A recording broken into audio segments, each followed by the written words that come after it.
South কোরিয়ার সমুদ্র পারে অবস্থিত এক গ্রাম ইয়নবং। ছবির মতো সুন্দর সেই গ্রামের সরু পথ ধরে নিজের বাড়িতে পৌঁছায় লি জং হোয়ান নামের এই লোক। তার পোষা বিড়ালটাকে আদর করে ঘরে ঢোকে। তার মেয়ে সুয়া তখন টিভি দেখছিল। মেয়েকে ডাক দিতেই সে পেছনে ফিরে তাকায়। দেখা যায় তার মেয়েটা ছিল একটা জম্বি। তবে জং ভয় না পেয়ে হাসি দিয়ে বলে, তোমার জন্য খাবার নিয়ে এসেছি। কিন্তু সুয়া কামড়ানোর জন্য অ্যাটাক করলে সে ধরে ফেলে আর বলে, তুমি হচ্ছ পৃথিবীর শেষ জম্বি। তোমাকে মারার জন্য মিলিটারিরা চারদিকে খুঁজে বেড়াচ্ছে। তবে আমি প্রাণপণে চেষ্টা করে যাব তোমাকে বাঁচিয়ে রাখতে আর সুস্থ করে তুলতে। আমি এর শেষ দেখে ছাড়বো। সদ্য মুক্তি পাওয়া সেরা জম্বি থ্রিলার এবং ইমোশনে ভরা এই মুভিটির নাম my daughter is a zombie.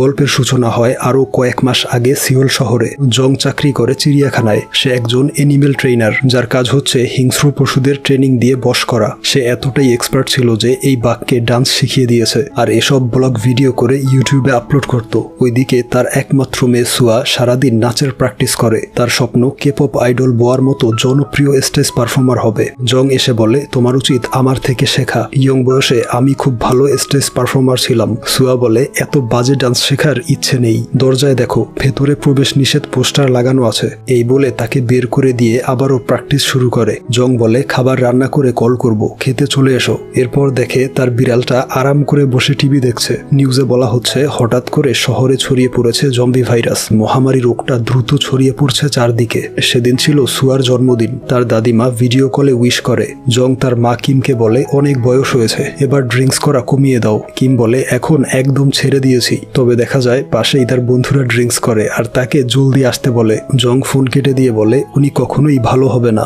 এরপর সুয়া তার জন্মদিনের উপহার চায়। বলে, অ্যামিউজমেন্ট পার্কের টিকিট উপহার চেয়েছিলাম, তা না দিয়ে টেবিলে রেখেছো জঘন্য স্বাদের চুরো। জং বলে, এই খাবারটা কিনে না দিলে ছোটবেলায় অনেক কান্নাকাটি করতে। এই শুনে সুয়া তাকে সুরসুরি দিয়ে জিজ্ঞেস করে, আমার উপহার কোথায়? জং বলে, সোফার নিচে চেক করো। সেখানে খুঁজে পায় একটা বক্স, যার মধ্যে ছিল পার্কের টিকিট এবং হেডফোন। শব্দ শুনে বাহিরে তাকিয়ে দেখে পাশের বাড়ির আঙ্কেল আন্টি মারপিট করছে। এই মজার দৃশ্য দেখে রেকর্ড অন করে। তবে মহিলাটি তার স্বামীর ঘাড়ে কামড় দিয়ে অদ্ভুতভাবে তাদের দিকে তাকিয়ে থাকে। এই দেখে তারা লুকিয়ে যায়। সেই জম্বিটা তাদের দিকে এগিয়ে আসে। মাথা দিয়ে সজোরে আঘাত করে গ্লাস ভাঙার চেষ্টা করে। জং তার মেয়েকে ভেতরে পাঠিয়ে দেয় আর জম্বিটা কাঁচ ভেঙে ভেতরে ঢুকতে চাইলে সোফা দিয়ে চেপে রাখে। এরপর সুয়াকে নিয়ে বাহিরে চলে আসে। রাস্তায় ছিল অগণিত জম্বি, স্কুল ছাত্র, বৃদ্ধা, পথচারী, এমনকি একটা কুকুরও জম্বিতে পরিণত হয়েছিল। এই দেখে সাহায্যের জন্য কল করতে গেলে দেখে ইমার্জেন্সি মেসেজে জানানো হয়েছে নিরাপদ জায়গায় লুকিয়ে থাকতে। জং বলে, এখান থেকে পালিয়ে তোমার দাদির কাছে মানে ইয়নবং গ্রামে যেতে হবে।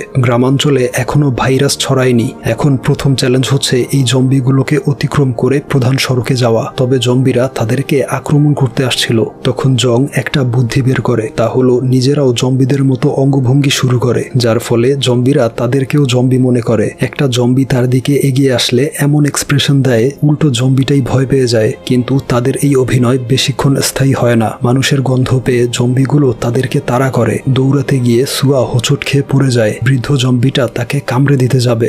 জং মেয়েকে বাঁচাতে গিয়ে নিজেই কামড় খেয়ে বসে। তবে কপাল ভালো ছিল যে বৃদ্ধার দাঁতগুলো ছিল নকল। তারপর সুয়াকে নিরাপদ স্থানে রেখে বেরোয় তার গাড়িটা আনতে। জম্বিগুলোকে পাশ কাটিয়ে কোনো রকমে গাড়িতে পৌঁছায়। এরপর সোজা তাদের উপর দিয়ে চালিয়ে সুয়ার কাছে চলে আসে। বাবাকে দেখতেই সে ছুটে গাড়িতে উঠে পড়ে। নিরাপদে বের হতে পেরে জং ব্যাপক খুশি ছিল, কিন্তু সুয়ার ছিল মন খারাপ এবং সে নিজের হাত লুকানোর চেষ্টা করে। এই দেখে জং তার হাত উঠিয়ে দেখে তার হাতে ছিল জম্বির কামড়ের দাগ। সুয়া বলে, যখন তুমি গাড়ি আনতে যাচ্ছিলে তখন একটা ছোট্ট বাচ্চা হাতে কামড় দেয়। আমি জম্বি হতে চাই না, আমাকে বাঁচাও। জং বলে, এই ছোট্ট কামড়ে তোমার কিছুই হবে না, তোমাকে হসপিটালে নিয়ে যাব। তবে ধীরে ধীরে সুয়ার দৃষ্টি ঘোলা হয়ে আসে। কিছুক্ষণ পরেই সে পরিণত হয় জম্বিতে। বিড়ালটাও বুঝতে পেরেছিল সুয়ার অবস্থা। হঠাৎ সে তার বাবাকে আক্রমণ করে। জং তার হুডি বেঁধে তাকে সিট বেল্ট দিয়ে আটকে রাখে। এরপরেও তাকে থামানো যাচ্ছিল না। সিট বেল্টটা হাত থেকে ফসকে গেলে মাথায় আঘাত লেগে অজ্ঞান হয়ে যায়। এরপর রাতের বেলা কিম বাড়ি ফিরে তার ছেলে জংকে দেখে। জং বলে, সুয়ার শরীরটা ভালো না, তাই চলে এসেছি। এই শুনে সে ভেতরে গিয়ে দেখে সুয়াকে বেঁধে রাখা হয়েছে। তবে সে বাঁধন খুলে তার দাদিমাকে আক্রমণ করে। এই দেখে কিম পিঠ চুলকানির লাঠিটা নিয়ে মেরে তাকে অজ্ঞান করে ফেলে। এরপর টিভিতে শুনতে পায় ভাইরাসটা এখনো গ্রামের দিকে ছড়ায়নি। একটা সামরিক বাহিনী গঠন করা হয়েছে জম্বিগুলোকে মারার জন্য। এরপর দিন মেয়েকে নিয়ে আসে পাশের শহরের হসপিটালে। প্রথমে সে একাই ভেতরে যায়, দেখে সেখানে অলরেডি ভাইরাস ছড়িয়ে পড়েছে। সামরিক বাহিনী চলে আসে মারার জন্য, তবে মহিলাটি তার জম্বি ছেলেটাকে গুলি না করার জন্য রিকোয়েস্ট করে। তখন তার জম্বি ছেলেটাই তাকে কামড়ে দেয়। পরিস্থিতি সামাল দিতে মা ছেলে দুজনকেই গুলি করা হয়। এসব দেখে জং বাড়ি ফিরে আসে। তখন নিউজে বলা হচ্ছিল কেউ যদি পরিবারের জম্বি সদস্যকে লুকিয়ে রাখে তাহলে তাদেরকে অ্যারেস্ট করা হবে, আর কেউ যদি সামরিক বাহিনীকে কল করে জম্বি মারতে সাহায্য করে তাহলে তাকে পুরস্কৃত করা হবে। এই শুনে জং ভাবে গুলি খেয়ে মরলে তার মেয়ে বেশি কষ্ট পাবে, তার চাইতে নিজের হাতেই মেরে পুঁতে রাখবে। গর্ত করে যখন সুয়ার মাথায় আঘাত করতে যাবে তখন তার মায়াবী চেহারাটা তার চোখে ভেসে ওঠে। মেয়েকে জড়িয়ে ধরে অঝরে কান্না শুরু করে, তবে সুয়া তাকে কামড় দিতে যাবে। সে তাকে আটকে বলে চলো বাবা মেয়ে একসাথে মরে যাই। তার মা বলে অভিনয় ছেড়ে সরে দাঁড়াও, আমি ওকে মারবো। এই দেখে জং তাকে থামিয়ে দেয়। কিম বলে ওকে মারা ছাড়া আর কোনো উপায় নেই, যে কোনো সময় আমাদেরকে কামড়ে দেবে।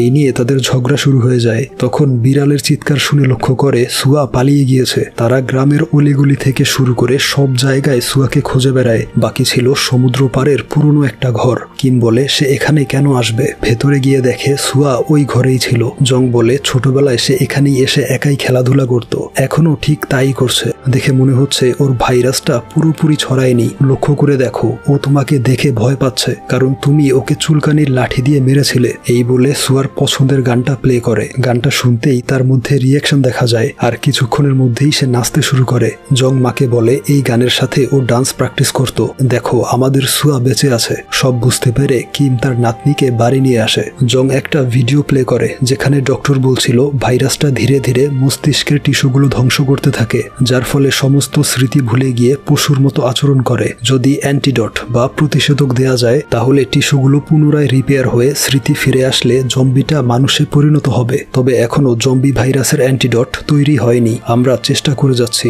জং বলে মনে হচ্ছে ওর স্মৃতিশক্তি ফিরিয়ে আনতে পারলে ভাইরাসটা দুর্বল হয়ে যাবে। কিম বলে ওসব ছাড়ো, যদি ও আমার নাতনি হয়ে থাকে তাহলে ওর পছন্দের এই ডিম ভাত খেয়ে নিবে। কিন্তু সে তা না খেয়ে মাংস খেতে শুরু করে। তখন সেই বাড়িতে একটা গাড়ি এসে থামে। ডংবে নামের এই লোকটা হচ্ছে জংয়ের কাজিন এবং বাল্যবন্ধু। জং বাড়ি এসেছে শুনে দেখা করতে চলে এসেছে। বলে শুনেছি তোমার শহরে জম্বি ছড়িয়ে পড়েছে, তুমি তো দেখছি দিব্যি সুস্থ, তবে সুয়া কোথায়, তার কি অবস্থা? এই বলে তাদেরকে ঠেলে দরজা খুলে দেখে সে ভয়ঙ্কর ভাবে খাবার খাচ্ছে। বিষয়টা বুঝতে পেরে বলে একজনকে কল করতে হবে, এক্ষুনি আসছি। দেখা যায় সামরিক বাহিনীর হটলাইন নাম্বার তুলছিল। এটা দেখতে পেয়ে জং তার মোবাইল ফোনটা ছিনিয়ে নেয়। কিম বলে মেয়েটা পুরোপুরি জম্বি হয়নি, তাকে কিভাবে সুস্থ করা যায় তার চেষ্টা করো। এরপর জং ডংবের ফার্মেসিতে চলে আসে। বলে দেখো কিছুক্ষণ আগেও সে বুয়ার গানের সাথে ডান্স করেছে, ওর স্মৃতি ফিরিয়ে আনার জন্য আমি ওকে প্রশিক্ষণ দিব, ঠিক যেভাবে চিড়িয়াখানার হিংস্র পশুদের ট্রেনিং করাই। বাবা হিসেবে মেয়েটাকে কিভাবে মরতে দেই বলো। ওইদিকে সুয়ার দাদিমা তাকে গোসল করায়। সে কামড় দিতে চাইলে তাকে শাস্তি দেয়, এরপর তাকে ঘুম পাড়ায়। জং এসে বলে ডংবে বলেছে আগামীকাল সকালে গ্রাম ছেড়ে চলে যেতে, নয়তো সামরিক বাহিনী খবর দিবে। পরদিন সকালবেলা উঠে লক্ষ্য করে ডংবে তাদের বাড়ির সামনে গাড়িতে ঘুমিয়ে আছে। সে রেগে গিয়ে বলে পাহারা দিতে হবে না, আমরা চলে যাব। তবে সে বলে সিদ্ধান্ত নিয়েছি সুয়াকে প্রশিক্ষণ করানোর জন্য তোমাকে সাহায্য করব, বন্ধু আর কাজিন হিসেবে এটা আমার দায়িত্ব। এই শুনে জং খুশিতে জড়িয়ে ধরে। এরপর খুব সকালে তারা বেরিয়ে পড়ে। সুয়াকে বেঁধে নিয়ে রওনা হয়। চলে আসে পাশের একটা দ্বীপে যেখানে মানুষজন থাকে না। সেখানে সুয়ার ট্রেনিং চালু হয়। প্রথমেই তার কামড় কন্ট্রোলের জন্য একটা নকুল হাত সামনে ধরে, তবে সে নিজেকে কন্ট্রোল করতে পারে না, এমনকি ডংবেকে তাড়া করে বেড়ায়। জং বলে ওর চোখের দিকে তাকিয়ে থাকবে আর সোজা হয়ে দাঁড়িয়ে থেকো, তাহলে তোমাকে আক্রমণ করবে না। এভাবে প্রথম দিনের শারীরিক ট্রেনিং শেষ হয়। বাড়ি ফিরে মানসিক ট্রেনিং শুরু করে। বলে যদি তুমি আমাকে পছন্দ করো তাহলে চোখ দিয়ে দুবার এমন করবে।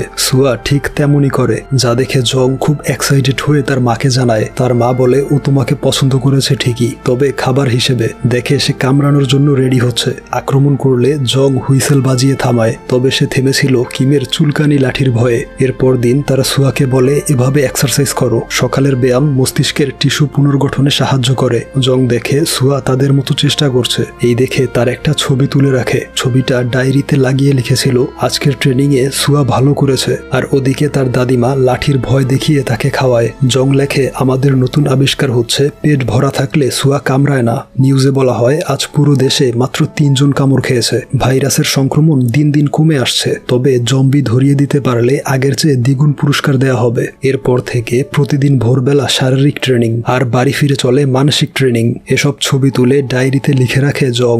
শহরের কোলাহল থেকে সরে এসে নিজেও তার গ্রামটা খুব এনজয় করছিল। গ্রামের সরু পথ ধরে নিজের বাড়িতে পৌঁছায়, বিড়ালটাকে আদর করে ঘরে ঢুকে। সুয়া তখন টিভি দেখছিল। সে বলে, অনেকক্ষণ ধরে কিছু খাওনি, খাবার নিয়ে এসেছি। ক্ষুধার্ত থাকায় তাকে কামড়ানোর চেষ্টা করে। জং নিজে থেকেই হাত বাড়িয়ে দেয় তার মুখের সামনে। এ দেখে বিড়ালটা ভয় পেয়ে যায়, তবে সে খুব কাছাকাছি গিয়েও নিজেকে কন্ট্রোল করে ফেলে। জং খুশি হয়ে বলে, তুমি উন্নতি করছো। পরদিন উঠোনে বসে মানসিক ট্রেনিং দেয়। নিজের ছবি দেখিয়ে বলে, এটা হচ্ছে আমি, বাবা বলে ডাকো। সুয়া অনেক চেষ্টা করেও ব্যর্থ হয়। কিম বলে, আদর করে জিজ্ঞেস করো, ঠিকই বলবে। বলে, আমাকে দাদিমা বলে ডাকো। এবারও সে চেষ্টা করেও পারে না, যদিও বিড়ালটা দাদিমা বলে ডাকছিল। এই দেখে সে রেগে যায়। তখন কিম ইউটিউবের মেকআপ ভিডিও দেখে ছেলেকে বলে, দেখো সুয়ার মন খারাপ, নিশ্চয়ই বাহিরে যেতে চায়, ওর জন্য মেকআপের সবকিছু কিনে আনো। রক্তশিরার স্পষ্ট সবুজ দাগগুলো মেকআপ দিয়ে ঢেকে বাহিরে নিয়ে যাব। কিমের দেয়া মেকআপ লিস্ট নিয়ে চলে আসে দোকানে। বাহিরে সুয়ার বয়সী মেয়েদের স্কুল ড্রেসে দেখে ইমোশনাল হয়ে পড়ে। মেয়েগুলো ছুটে যায় তাদের টিচার ইউনের কাছে। তাকে দেখতেই জং লুকিয়ে পড়ে। বিষয়টা বুঝতে পেরে সে ভেতরে এসে দেখে জং লুকিয়ে আছে। এরপর ইউন তাকে এগিয়ে দেওয়ার জন্য গাড়িতে ওঠায়। তারা দুজন ছিল খুব ভালো বন্ধু। প্রায় 15 বছর পর তাদের দেখা হয়েছে। ইউন জানতো না জং বিয়ে করেছে, এমনকি তার একটা মেয়েও আছে। সে সুয়ার সাথে দেখা করতে চাইলে জং গাড়ি থেকে নেমে যায়, কারণ তার ভয় ছিল একটাই, তার মেয়ের ভাইরাসের কথা যেন কেউ জানতে না পারে। এরপর ইউনের সাথে দেখা হওয়ার ঘটনা ডংবেকে জানায়। ডংবে বলে, চিনতে পেরেছি, সে ছিল তোমার প্রথম প্রেম। তখন ইউন সেখানে হাজির হয়, বলে, ডংবের থেকে সবকিছু শুনেছি। তোমার স্ত্রীর সাথে ডিভোর্স হয়েছে এবং মেয়েটা মস্তিষ্কের রোগে আক্রান্ত। এইসব কারণে আমাকে বাড়ি না নিয়ে মাঝপথে নেমে গিয়েছিলে। তবে সুয়াকে স্কুলে পাঠাতে পারো, আমি ওর টেক কেয়ার করব।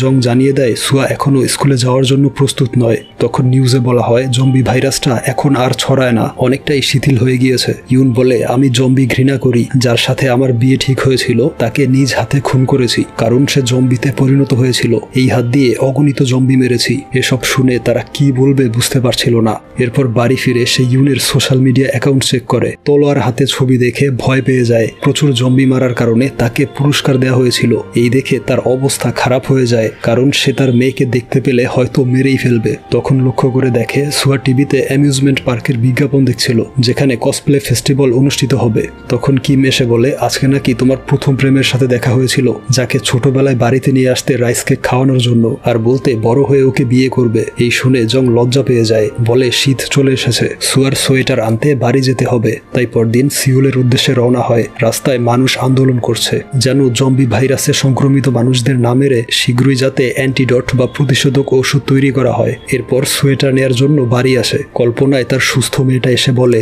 আমি তোমাকে কত কষ্ট দিচ্ছি, তবে যুদ্ধ চালিয়ে যাচ্ছি স্বাভাবিক হওয়ার। খুব ইচ্ছে ছিল কসপ্লে ফেস্টিভ্যালে অংশগ্রহণ করার, স্কুলের ডান্স কম্পিটিশনে নিজেকে প্রমাণ করার। স্বপ্নই থেকে গেল। জং বলে, আমি মোটেও কষ্ট করছি না, এসব আমার দায়িত্ব। শেষ দিন পর্যন্ত অপেক্ষা করে যাব, কথা দাও সুস্থ হয়ে ফিরে আসবে। তখন সুয়া অদৃশ্য হয়ে যায়। সে সুয়ার সিক্রেট বাক্স খুলে অনেকগুলো ছবি খুঁজে পায়, যেখানে সে বন্ধুদের সাথে পার্কে ঘুরতে গিয়েছিল। জং সোজা চলে আসে ডংবের কাছে। বলে, টিভিতে পার্কের অ্যাড দেখে সুয়ার চোখ জলজল করে ওঠে। ডংবে বলে, এত মানুষের ভিড়ে তাকে নেয়া ঠিক হবে না, কাউকে কামড়ে দিলে আমাদের সব পরিশ্রম বৃথা হয়ে যাবে। এরপরেও প্রচুর রিকোয়েস্ট করে তাকে রাজি করে ফেলে। তবে বাড়ি ফিরে দেখে ইউন তার মায়ের সাথে বসে ডিনার করছে। সে বলে, আন্টির রাইস কেকগুলো ঠিক আগের মতোই সুস্বাদু। এই দেখে কিমকে সাইডে এনে জিজ্ঞেস করে, ওকে ঘরে ঢুকতে দিলে কেন? ঠিক তখনই সুয়ার রুম থেকে বেরিয়ে যায়। ইউন তাকে দেখার আগেই জং এসে রুমে ঢুকিয়ে দেয়। বলে, মেয়েটা নতুন কাউকে দেখলে অস্বাভাবিক হয়ে পড়ে। তখন সুয়া জম্বিদের মতো আওয়াজ করে। তা শুনে ইউন সন্দেহ করলে সে তাকে বাহিরে নিয়ে আসে আর বলে, তুমি যখন তখন বাড়িতে আসতে পারো না। এই শুনে সে চলে যায়। এরপর ফেস্টিভ্যালের দিন কিম তাকে সুন্দর করে সাজিয়ে দেয়। ডংবে চলে এসেছিল সুপার হিরো থরের কসপ্লে করে। এরপর তারা বেরিয়ে পড়ে আর কিম চলে আসে গ্রামের প্রেসিডেন্টের মিটিংয়ে। লোকটা বলে, গত 10 বছর ধরে তাদের গ্রামটা সৌন্দর্য আর জিরো ক্রাইম রেটের জন্য পুরস্কার পেয়েছে। এবার আরো একটা পুরস্কার যোগ হয়েছে, তা হচ্ছে জিরো জম্বি ভাইরাস, অর্থাৎ এই গ্রামে কোনো জম্বি নেই। এই শুনে কিমের কাশি উঠে যায়। বিষয়টা লক্ষ্য করে ইউন। সে বলে, ওনার নাতনি কেন স্কুলে আসছে না? প্রেসিডেন্ট বলে, তাকে অবশ্যই স্কুলে পাঠাবেন। এরপর তারা সেলিব্রেশন করে, নাচ গান আর ড্রিঙ্কস করে পুরো বিকেল কাটিয়ে দেয়। আর ওইদিকে তারা চলে আসে অ্যামিউজমেন্ট পার্কে। প্রথমে নিজেদের ছবি আঁকায়, তারপর বিভিন্ন রাইডে চড়ে এনজয় করে। দেখা যায় সে সুয়াকে ছবি দেখিয়ে বলে, মনে করার চেষ্টা করো, আমরা গত বছরও এখানে এসেছিলাম। তখন ডং ডংবে বলে, এই নিউজটা দেখো, জম্বি ভাইরাসের অ্যান্টিডোট তৈরি করা হচ্ছে, খুব শীঘ্রই হয়তো পেয়ে যাব। এই খুশির সংবাদে তারা দুজন সেলিব্রেট করে। আর এদিকে সুয়া তার ছোটবেলার প্রিয় খাবারের গ্রান পেয়ে সেদিকে চলে যায়। এক মেয়ের সাথে ধাক্কা খেলে মেয়েটা তাকে উঠাতে যায়, তবে সুয়া রেগে গেলেও উঠে চলে যায় সেই খাবারের সন্ধানে। ওইদিকে জং তাকে পাগলের মতো খুঁজে বেড়াচ্ছিল। দোকানদার দেখে মেয়েটা অবাক হয়ে চুরুর দিকে তাকিয়ে আছে। খাবারটা সামনে ধরতেই সে কামড়ে নিয়ে চলে যায়। তখন জং সেখানে চলে আসে, মেয়েকে খুঁজে পেয়ে বুকে জড়িয়ে ধরে। দোকানদার বলে ও টাকা না দিয়ে চলে এসেছে। তখন সুয়া বলে ওঠে চুরোস। তার প্রিয় খাবারটার নাম নিজ মুখে উচ্চারণ শুনে জং আর ডংবে দুজনেই অবাক হয়ে যায়। এদিকে কিম বাড়ি ফিরে দেখে ইউন অনেক আগেই এসেছিল। এমনকি জংয়ের ডায়েরি থেকে সুয়ার ভাইরাসের বিষয়ে সব জানতে পেরেছে। বলে জং নিজের মেয়েকে লুকিয়ে রেখে আইন ভঙ্গ করেছে। একটা জম্বিকে এত ভালোবাসা ঠিক নয়। এই বলে সামরিক বাহিনীকে কল করতে গেলে সে ফোনটা ছিনিয়ে নেয়। বলে তাদের আসল সত্যটা তোমাকে জানতে হবে। সম্পর্কে জং হচ্ছে সুয়ার মামা, অর্থাৎ সুয়া হলো আমার মেয়ের সন্তান। আমার মেয়ের হাজবেন্ড ছিল খুবই বাজে একটা লোক। সে তার জমানো টাকাগুলো নিতে চাইতো, তাকে মারধর করত। সুয়ার খোঁজ খবর নিত না, সুয়াকে আগলে রাখতো জং, কারণ আমার মেয়েটা অফিসের কাজে সারাদিন বাহিরে থাকতো। এরপর জংয়ের এক জন্মদিনে ডংবে ফোন করে জানায় সব বন্ধু বান্ধব, এমনকি জংয়ের ছোটবেলার ক্রাশ ইউনও চলে এসেছে। সে যেন জলদি চলে আসে। সেদিনও সুয়ার মা বাহিরে ছিল, তাই জং বাধ্য হয় সুয়াকে একা রেখে পার্টিতে যেতে। সেখানে নিজের ডান্স স্কিল দেখিয়ে ইউনকে ইমপ্রেস করে। এরপর মোমবাতি নিভিয়ে সোজা বাড়ির দিকে রওনা হয়। তার বোন কল করে অনেক কথা শোনায় বাচ্চাকে একা রেখে আসার কারণে, আর বলে আমাকে কথা দাও কখনো সুয়াকে একা রেখে যাবে না। ঠিক তখনই জংয়ের বোন অ্যাক্সিডেন্টে মারা যায়। এরপর থেকে জং কখনোই সুয়াকে ছেড়ে যায়নি, বাবার মতো আগলে রেখেছে। তবে সুয়ার আপন বাবা কখনোই তার খোঁজ খবর নিতে আসেনি। তাই জং নিজের পরিচয়ে নিজের মেয়ে হিসেবে সুয়াকে বড় করেছে। এর কিছুক্ষণ পর জংরা বাড়ি ফিরে আসে। ইউন সুয়াকে মারার জন্য এগিয়ে গেলে সুয়া তাকে আক্রমণ করতে যাবে। তখন জং তাকে বুঝিয়ে শান্ত থাকতে বলে। ইউনের বিশ্বাস হয় না যে একটা জম্বি কিভাবে কথা শুনে শান্ত হতে পারে। ইউন বলে সুয়াকে স্কুলে যেতে হবে, যদি সেখানে শান্ত থাকতে পারে তাহলে আমি তোমাদের পক্ষে থাকবো, নয়তো ওকে পুলিশের হাতে তুলে দেব। উপায় না থাকায় জং এই শর্তে রাজি হয়। পরদিন সকালবেলা তার দাদিমা ভালোভাবে মেকআপ করে দেয়। সে কামড় দিতে চাইলে জং বুঝায় স্কুলে গিয়ে এমন আচরণ করা যাবে না। এরপর ইউন তাকে ক্লাসে নিয়ে আসে। বলে সুয়া মানসিকভাবে কিছুটা দুর্বল, ঠিকভাবে কথা বলতে পারে না, ওর সাথে ভালো আচরণ করবে। তাকে বসতে বলে ইউন যায় জংয়ের সাথে কথা বলতে। সে খাবার নিয়ে এসেছিল। বলে ক্ষুধার্ত থাকলে ও কিছুটা রেগে যায়। এদিকে তার নতুন ক্লাসমেটরা কথা বলতে গেলে সে কিছুই বলতে পারে না, চুপ হয়ে নিচে তাকিয়ে থাকে। তারা চুল সরিয়ে চেহারা দেখতে চায়, কিন্তু ভয়ে চিৎকার করে ওঠে, কারণ তার চোখের কালো লেন্সগুলো সরে গিয়েছিল। জং এসে লেন্সগুলো ঠিক করে দেয়। এরপর স্পোর্টস টাইমে সে বেঞ্চে বসেছিল। বলটা তার কাছে চলে গেলে তুলে নিয়ে তাদের এগিয়ে দেয়। তারা টিচারকে রিকোয়েস্ট করে সুয়া যেন তাদের সাথে খেলে, তবে মেয়েগুলো ইচ্ছাকৃতভাবে তাকে ধাক্কা দিয়ে ফেলে দেয়। ইউন তাকে উঠাতে গিয়ে দেখে সে রাগে গর্জন করছে, তাই সে তার টিমে জয়েন হয়। তাকে বল পাস দিলে সে ধরতে পারে না, বলটা মাথায় লেগে অজ্ঞান হয়ে যায়। এই দেখে জং আড়াল থেকে বেরিয়ে এসে তাকে নিয়ে যায় ডংবের ফার্মাসিতে। কিছুক্ষণের মধ্যেই তার জ্ঞান ফিরে আসে। ইউন আসে সরি বলতে, তার জন্য এনেছিল মাত্র একটা আপেল। জং রেগে বলে তুমি মজা করছো, মাত্র একটা আপেল কিভাবে আনলে? ইউন বলে আপেলটা দিয়েছে ওর নতুন বন্ধুরা। দেখা যায় তারা বাহিরে দাঁড়িয়েছিল। তাদের দেখে সুয়া হাত মেরে হ্যালো বলে। এই দেখে তারা সবাই বেশ অবাক হয়। রাতের বেলা জং ইমোশনাল হয়ে ইউনকে জানায় সুয়াকে সুস্থ করতে সে সর্বোচ্চ চেষ্টা করবে। এই দুঃসময়ে ইউন যেন তার পাশে থাকে। ওইদিকে বাড়িতে কিম তার নাতনিকে কার্ড খেলা শেখাচ্ছিল। দুষ্টুমি করে একটা কার্ড তার কপালে লাগিয়ে দিয়ে হাসতে থাকে। এই দেখে সুয়াও হেসে ওঠে। তখন কেউ একজন গেইটে নক করে। দরজা খুলতেই দেখে তার সামনে দাঁড়িয়ে আছে তার মেয়ের জামাই, অর্থাৎ সুয়ার আসল বাবা। সে একটা ভিডিও দেখায়। ভিডিওটা ছিল কয়েকদিন আগে সুয়া যখন জংয়ের সাথে পার্কে গিয়েছিল, তখন এক মহিলা রেকর্ড করে ইউটিউবে আপলোড করেছে। বলেছে এই মেয়েটা জম্বি, ওকে ধরতে পারলে সরকার অনেক টাকা পুরস্কার দিবে। সেই টাকার লোভে লোকটা চলে এসেছে সুয়াকে সরকারের হাতে তুলে দিতে। এই শুনে কিম তাকে বাধা দিলে সে জোরপূর্বক ঘরে ঢুকে সুয়াকে নিয়ে যায়। এই ঘটনা কিম জংকে জানালে সে জঙ্গলের মধ্য দিয়ে দৌড়ে রাস্তায় এসে পড়ে। তার সামনে চলে আসে সেই গাড়িটা। জং গাড়ি থেকে সুয়াকে নামায় আর বলে ও আমার মেয়ে, ওকে কোথাও নিতে পারবে না। এরপর তাদের মারপিট শুরু হয়। লোকটা বলে ওর ভিডিও ভাইরাল হয়ে গিয়েছে, ওকে চাইলেও আর বাঁচাতে পারবে না, তার চেয়ে ওকে সরকারের হাতে দিয়ে টাকাটা তুমি আমি ভাগ করে নেই। এই শুনে জং তাকে আবারও মারতে শুরু করে। এক পর্যায়ে সেই লোকটা উল্টো তাকে মেরে অবস্থা খারাপ করে দেয়। এই দেখে সুয়া রেগে গিয়ে লোকটাকে কামড়ে দেয়। জং এসে তাকে শান্ত করে। তারপর লোকটা জম্বি হয়ে আক্রমণ করলে তাকে লাঠির আঘাতে মেরে ফেলে। এরপর বাড়ি ফিরে এসে মাকে বলে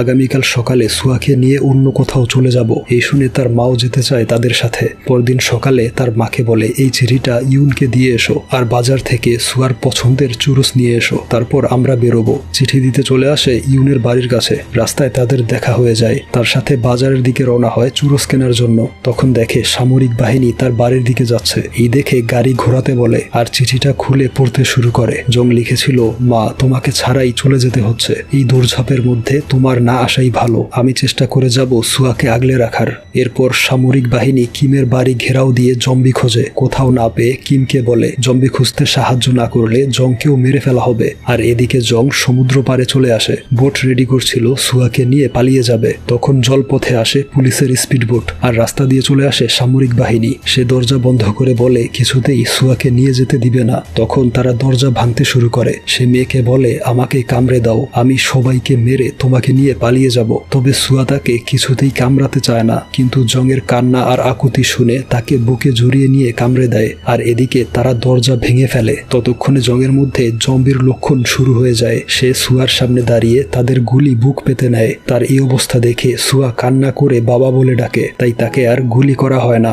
জং তার থেকে চিরবিদায় নিয়ে চোখ বন্ধ করে ফেলে আর সুয়া অঝরে কান্না করে যায়। তার কয়েক মাস পর দেখা যায় সুয়া এখন সম্পূর্ণ সুস্থ। সে সবাইকে চিনতে পারে। জিজ্ঞেস করে, বাবা কোথায়? কিম তাকে নিয়ে আসে পাশের কেবিনে। আমরা বুঝতে পারি সেদিন গুলি খাওয়ার পর সে মৃত্যুবরণ করেনি, বরং কোমায় চলে গিয়েছে। বেঁচে থাকলেও পড়ে আছে অজ্ঞানের মতো। এরপর ডক্টর তাদেরকে জানায় জংয়ের শরীরে অ্যান্টিবডি তৈরি হয়েছে। তার রক্ত ব্যবহার করে সুয়া সহ আরো কয়েকজনের ভাইরাস মুক্ত করা হয়েছে। সুয়া জম্বি থাকা অবস্থায় তার বাবাকে ছোটখাটো কামড় দিত, যা পরবর্তীতে আবার সেরে যেত। এভাবেই জংয়ের শরীর জম্বি ভাইরাস প্রতিরোধের অ্যান্টিবডি তৈরি করেছে। এরপর সুয়ার দাদিমা তাকে জংয়ের ডায়েরিটা দেয়, যেখানে জং সুয়ার জম্বি লাইফের স্মৃতিগুলো যত্ন করে রেখেছিল। যেহেতু সেই দিনগুলো সুয়ার মনে নেই, তাই এক এক করে সব পৃষ্ঠা উল্টে দেখে তার বাবার নিরলস পরিশ্রমের দিনগুলো। তার একটু উন্নতি দেখলে কিভাবে খুশিতে পাগল হয়ে যেত। আর শেষে লিখেছিল, একদিন সুয়া সুস্থ হয়ে উঠবে। এবার আমি আর তাকে জ্বালাতন করব না, আমি সেরা বাবা হয়ে থাকবো। পুরো ডায়েরিটা পড়ে সুয়া কিছুতেই নিজেকে সামলাতে পারে না। এরপর শীত শেষ হয়ে বসন্তের আগমন ঘটে। সুয়া সিদ্ধান্ত নিয়েছে দাদির সাথে গ্রামেই থাকবে। আর এখনো জংয়ের জ্ঞান ফেরেনি। তারপর স্কুলের ডান্স কম্পিটিশনে সুয়া অংশগ্রহণ করে। সেই ভিডিও ইউন দেখায় জংকে। হঠাৎ লক্ষ্য করে জং আঙুল নাড়ছে। এরপর সে ধীরে ধীরে সুস্থ হয়ে ওঠে আর ছবির মতো সুন্দর সেই গ্রামে বাকি জীবনটা কাটিয়ে দেয়।